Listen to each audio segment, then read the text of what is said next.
ముఖ్యమంత్రి కాబట్టి ఆయన ఆధ్వర్యంలోనే ఈ ప్లాన్ అద్భుతంగా జరిగింది. ఈరోజు ఎట్లయినా చేసి కౌశిక్ రెడ్డిని హతమార్చాలని చెప్పేసి మరి ప్లాన్ జరిగింది. అందులో భాగంగానే కౌశిక్ రెడ్డి గారిని ఉదయం 7 గంటలకే గృహ నిర్బంధన చేసి అక్కడ 100 మంది పోలీసులను పెట్టింది కొండాపూర్లో. నిజాంపేటలో అరికపూడి గాంధీ గారి ఇంటి దగ్గర మాత్రం నామకే వాస్తే పోలీస్ బందోబస్తు పెట్టింది. ఉదయం 10 గంటలకు కౌశిక్ రెడ్డి నువ్వు మా ఇంటికి రావడం లేదు కాబట్టి బిడ్డ నేనే మీ ఇంటికి వస్తా అని చెప్పేసి ఆయన ఓపెన్గా నిన్ను వచ్చి హతమారుస్తా అని చెప్పి ఆయన కొడుకు, ఆయన కో బ్రదరు వీళ్ళందరూ కలిసి అక్కడి నుంచి ప్రెస్ మీట్ పెట్టి అక్కడి నుంచి బయలుదేరుతారు. బయలుదేరి 10 కిలోమీటర్లు ప్రయాణం చేస్తారు. సిటీలో పోలీసు పహారాలో 10 కిలోమీటర్లు ప్రయాణం చేస్తారు, ఇంక్లూడింగ్ ఆయన గన్మెన్. పోలీసు పహారాలో ప్రయాణం చేసి సీదా కౌశిక్ రెడ్డి గారి ఇంటికి వస్తారు. అక్కడ 100 మంది పోలీసు వాళ్ళు ఉన్నారు.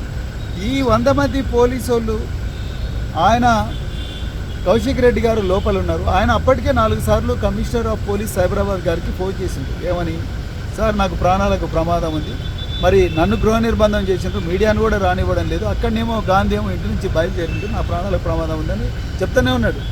అయినా కూడా ఈ 100 మంది ఎవరైతే దుండగులు ఉన్నారో ఇంక్లూడింగ్ అరకపూడి గాంధీ వచ్చి అక్కడ పోలీసు వాళ్ళని దాన్ని గేట్లను ఇరుకొట్టి సీదా లోపలికి ఒక 50 మంది దాకా వచ్చి ఈయన అద్దాలు వలకొట్టి ఈయన చంపాలని చెప్పేసి కోడిగుడ్లు, తర్వాత టమోటాలు, తర్వాత ఏమంటారు ఈ రాడ్లన్నీ కూడా ఈయన మీద వేసింది. ఇంట్లో ఒక ఓపెన్ హార్ట్ సర్జరీ ఆపరేషన్ అయిన ఒక పేషెంట్ కూడా ఉంది.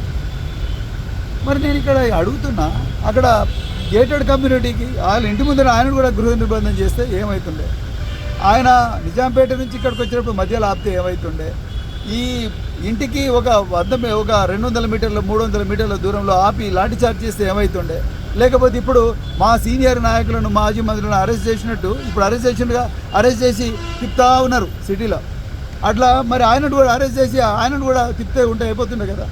ఎంత హాస్యాస్పదం, ఎంత దుర్మార్గం, ఎంత ఘోరం అంటే, ఎవరైతే దాడి చేసిండ్రో ఆయననేమో నార్సింగ్ పోలీస్ స్టేషన్ తీసుకుపోయి చాయ్ ఇచ్చి బిస్కెట్లు ఇచ్చి ఆయనను 41A నోటీస్ కింద చేసిండ్రు, రిలీజ్ చేసి ఆయన ప్రెస్ మీట్లో ఏం చెప్తాడు, ఇంతకన్నా ఘోరం ఏముంటుంది, జోక్.